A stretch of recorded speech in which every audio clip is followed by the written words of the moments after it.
Well, some big changes could be in the works for a local school. Yeah, it's named for a Confederate general, but following controversy across the country, the principal is now asking for input about a possible name change. This all centers on Stonewall Jackson Middle School. That's off of Cimarron Boulevard in Orlando. And Mark Lehman is there live for us this morning. So, Mark, the principal there says this all comes at the request of a former student.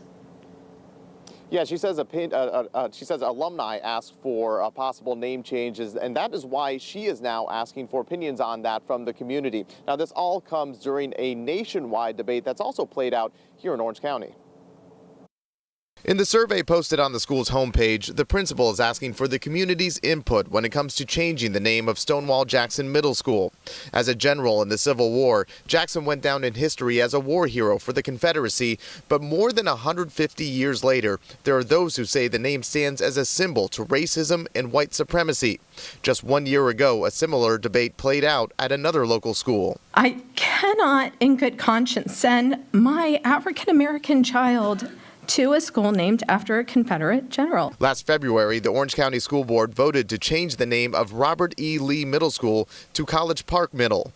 I believe a name matters immensely, and I believe that if a name is offensive to a large segment of our community, that it's incumbent upon us, or at least me, to vote to change that name. Over the last year, cities across the country have seen a backlash against the Confederacy. In addition to name changes, monuments have been torn down and relocated, including the Johnny Reb statue at Lake Eola. Supporters saying it all comes in the name of progress, but critics say history is being destroyed.